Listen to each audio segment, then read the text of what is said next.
Video like जरूर कर लीजिए और ऐसे वीडियो लगातार फ्री में पाने के लिए चैनल को तुरंत सब्सक्राइब कर लीजिए और बेल आइकन को जरूर टैप कर लीजिए ताकि आगे भी सारे वीडियो आपको मिलते रहे। यूट्यूब में फॉलो करते हैं तो प्लीज ये वाला फ्री टेलीग्राम चैनल जरूर ज्वाइन कर लीजिएगा। सारे नोटिफिकेशन सारे अपडेट यहीं पे आते हैं, ध्यान रखिए। बहुत ज़रूरी होता है आपको ये समझ में आना कि एग्ज़ाम में क्या आएगा और क्या नहीं आएगा। अगर आपने इस चीज़ को आइडेंटिफाई कर लिया तो उसके बाद चीज़ें बहुत ईजी हो जाती हैं, ईजी गोइंग हो जाती हैं। अभी जो हमारा ये लिस्टिंग वाला सीरीज़ चल रहा है ये बहुत ज़्यादा इंपॉर्टेंट है। रीज़न बीइंग कि यहाँ से इंडियन पॉलिटी के वो सारे सेक्शन जहाँ से क्वेश्चन आपको एग्जाम में देखने को मिलता है वो सारे कवर अप हो जाएंगे और ये टू द पॉइंट रहता है, तो इसमें कोई इशू नहीं रहता। अब देखिए ये जो एक पोर्शन आप देख रहे हैं अपनी स्क्रीन पर जिसमें कॉन्स्टिट्यूशन के पार्ट्स के बारे में बात हो रही है, उससे रिलेटेड जो आर्टिकल्स हैं कहाँ से कहाँ तक है, तो वो आपको 100% देखने को मिलता है। एक क्वेश्चन यहाँ से फिक्स हो जाता है। इसी तरीके से अगर हम बात करते हैं जो शेड्यूल्ड हैं उनके बारे में, तो अनुसूचियाँ हैं वो एक इम्पॉर्टेंट पोर्शन है। इसी तरीके से अगर हम देखें कि कौन कौन से पार्ट के अंदर कौन कौन से आर्टिकल्स गिवन है, तो कि ठीक है ये बहुत ज़्यादा इंपॉर्टेंट है। आर्टिकल वाला सीरीज़ ही इस समय हमारा चल रहा है और अभी तक हम लोग कवर अप कर चुके हैं 200 नंबर के आर्टिकल तक।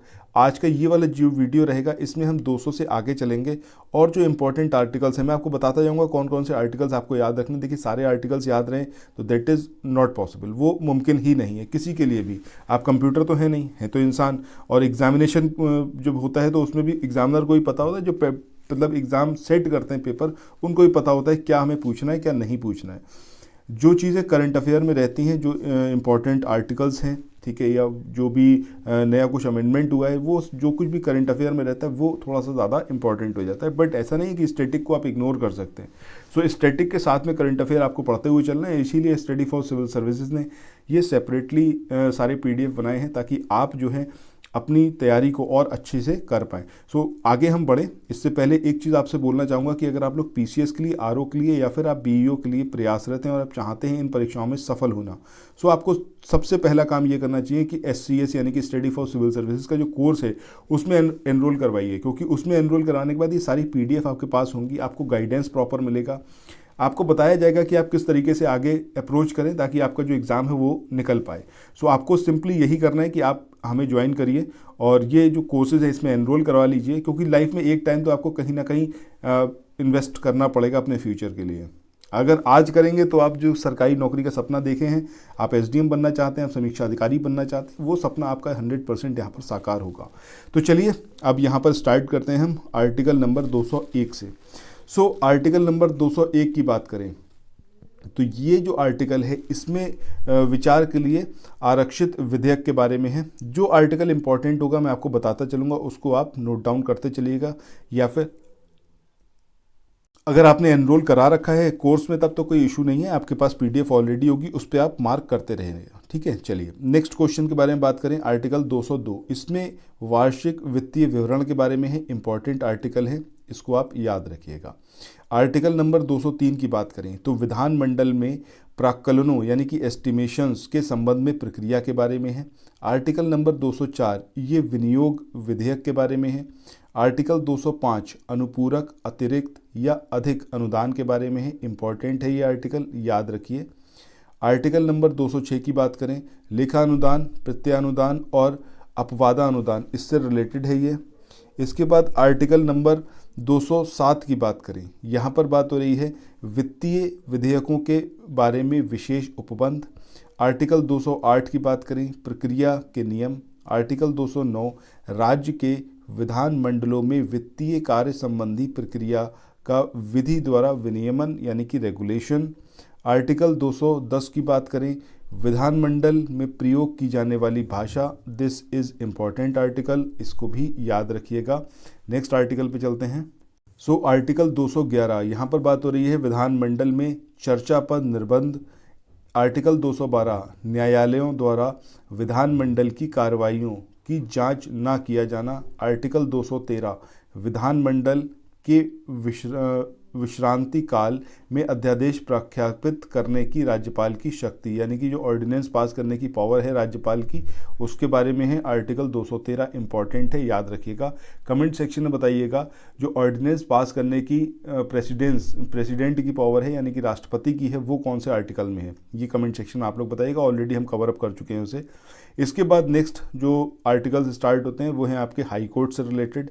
तो सबसे पहला आर्टिकल 214, इसमें राज्यों के लिए उच्च न्यायालय होगा, ये इम्पॉर्टेंट है, याद रखिए। इसके बाद नेक्स्ट आर्टिकल की बात करें 215, यहाँ पर बात हो रही है उच्च न्यायालयों का अभिलेख न्यायालय होना, ये भी इम्पॉर्टेंट है। अच्छा, सुप्रीम कोर्ट के लिए बताइएगा, सुप्रीम कोर्ट का जो अभिलेख न्यायालय होना है वो कौन से आर्टिकल में गिवन है, कमेंट सेक्शन में बताइए, ऑलरेडी हम कवर अप कर चुके हैं। आर्टिकल 216 की बात करें, उच्च न्यायालयों का गठन के बारे में बात हो रही है इसमें। आर्टिकल 217 की बात करें तो उच्च न्यायालय के न्यायाधीशों की नियुक्ति और उनके पदों की जो शर्तें हैं उससे रिलेटेड है, इम्पॉर्टेंट है, याद रखिए। आर्टिकल 218 की बात करें, उच्चतम न्यायालय से संबंधित कुछ उपबंधों का उच्च न्यायालय में लागू होना। आर्टिकल 219 की बात करें तो उच्च न्यायालयों के न्यायाधीशों द्वारा शपथ या प्रतिज्ञान, ये भी इम्पॉर्टेंट आर्टिकल है, इसको भी आप याद रखिएगा। इसके बाद नेक्स्ट आर्टिकल की बात करें, आर्टिकल नंबर 220, स्थायी न्यायाधीश रहने के पश्चात विधि व्यवसाय पर निर्बंध। इसके बाद आर्टिकल 221 की बात करें, न्यायाधीशों के वेतन आदि से रिलेटेड ये है। आर्टिकल 222 के बारे में बात करें तो किसी न्यायाधीश का एक उच्च न्यायालय से दूसरे न्यायालय में अंतरण यानी कि ट्रांसफ़र के बारे में है। इसके बाद आर्टिकल 223 की बात करें तो इसमें बात हो रही है कार्यकारी मुख्य न्यायमूर्ति की नियुक्ति, ये इम्पॉर्टेंट आर्टिकल है, आर्टिकल नंबर 223, इसको आप याद रखिएगा। इसमें कार्यकारी मुख्य न्यायमूर्ति की नियुक्ति के बारे में है। आर्टिकल 224 की बात करें, अपर और कार्यकारी न्यायाधीशों की नियुक्ति से रिलेटेड है। आर्टिकल 224 का की बात करें या फिर ए की बात करें तो उच्च न्यायालयों की बैठक में सेवानिवृत्त न्यायाधीशों की नियुक्ति, ये आर्टिकल अभी लाइमलाइट में रहा था इसलिए इम्पॉर्टेंट है, याद रखिए। आर्टिकल 225 के बारे में बात करें तो विद्यमान उच्च न्यायालयों की आधिकारिकता, इससे रिलेटेड है। आर्टिकल 226 की बात करें तो कुछ रिट निकालने की उच्च न्यायालय की शक्ति, ये आर्टिकल भी इम्पॉर्टेंट है, इसको भी याद रखना है। इसके बाद नेक्स्ट आर्टिकल यानी कि आर्टिकल नंबर 227, ठीक है, तो 226 का, यहाँ पर अनुच्छेद 226 के अंतर्गत कार्रवाइयों में केंद्रीय अधिनियमों की संवैधानिक वैधता पर विचार नहीं, इसको निरस्त किया जा चुका है, तो ये वैसे भी कोई इम्पोर्टेंट नहीं है। 227 की बात करें, सभी न्यायालयों के अधीक्षण की उच्च न्यायालय की शक्ति, इम्पॉर्टेंट आर्टिकल है, याद रखना है आपको। आर्टिकल 228 की बात करें, कुछ मामलों का उच्च न्यायालय को अंतरण, ये कुछ खास नहीं है। आर्टिकल 228 का की बात करें तो राज्य अधिनियमों की संवैधानिक वैधता से संबंधित प्रश्नों के निस्तारण के लिए विशेष प्रबंध, ये भी निस्तारित है, ठीक है, निरस्त किया जा चुका है, इसको भी आप स्किप कर दीजिए। आर्टिकल 229 की बात करें, ये आर्टिकल इम्पॉर्टेंट है, इसमें बात हो रही है उच्च न्यायालयों के अधिकारी और जो सेवक हैं तथा उस पर जो व्यय हैं उसके बारे में, इम्पॉर्टेंट आर्टिकल है। आर्टिकल 230 की बात करें तो उच्च न्यायालयों की आधिकारिकता का संघ राज्य क्षेत्रों पर विस्तार। आर्टिकल 231 की बात करें तो 2 या अधिक राज्यों के लिए एक ही उच्च न्यायालय की स्थापना, ये इम्पॉर्टेंट आर्टिकल है, करंट न्यूज़ में भी रहा था, इसको याद रखना है। आर्टिकल 232 जो है इसको निरस्त किया जा चुका है।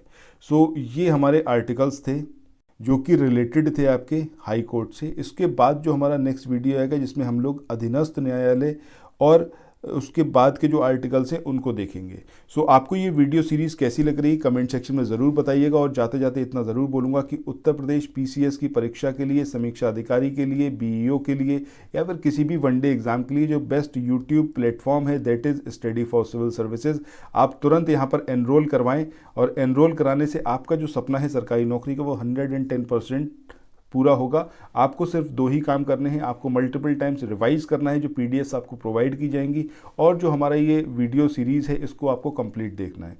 चैनल को सब्सक्राइब करें बिल्कुल मत जाइएगा। अगर ये वीडियो पसंद आए तो लाइक का बटन ज़रूर प्रेस करें और शेयर करना बिल्कुल ना भूलें। फिर मिलते हैं नेक्स्ट वीडियो में। Till then thank you so much, have a nice day, bye bye.